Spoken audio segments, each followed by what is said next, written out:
Et puis le dossier de 9 journalistes interpellés par les forces de sécurité ce jeudi, dont notre reporter Nabil Kamara, par ailleurs correspondant de Africa 24 en Guinée, a été classé sans suite par le parquet du tribunal de première instance de Dixine ce vendredi.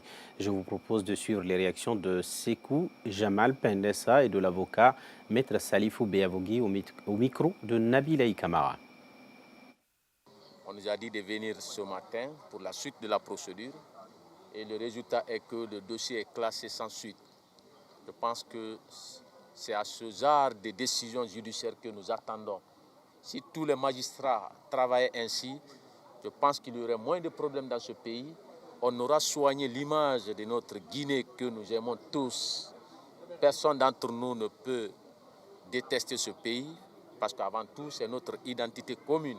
Nous avons dit à monsieur le procureur que dans cette affaire, il n'y a pas d'infraction. Parce que les journalistes étaient dans leur maison légale, la maison où ils exercent leur activité, et que les autres étaient venus couvrir l'événement. Donc on ne peut pas parler d'attroupement, on ne peut pas parler d'infraction. Étant donné que d'ailleurs il y a 2 communes qui n'ont pas répondu dans le délai les courriers qui leur avaient été adressés. Dans cette affaire, il n'y a ni crime, ni délit, ni contravention. Il n'y a pas de matière à poursuivre.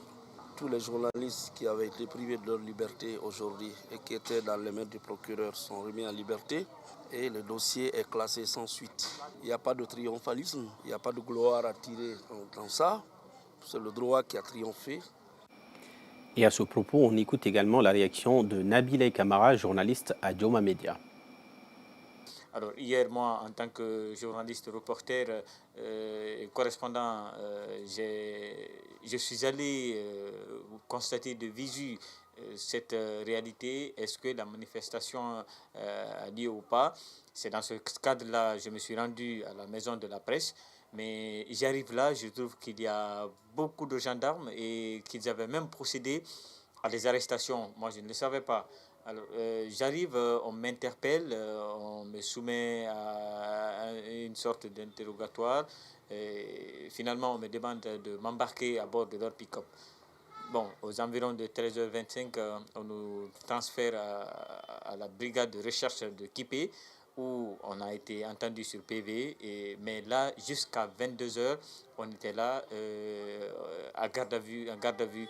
Et c'est seulement après 22h que les responsables des syndicats sont venus pour prendre l'engagement de nous mettre à leur disposition et qu'on allait revenir ce matin pour aller nous présenter au procureur de la République près du tribunal de première instance de Dixine. Alors ce matin, nous nous sommes rendus, tous les journalistes qui ont été arrêtés. Moi personnellement, j'y étais pour la couverture, mais même ceux qui sont venus pour la couverture n'ont pas été épargnés. On est venu, le procureur a regardé le dossier. Et finalement, il n'a pas trouvé de faits concrets.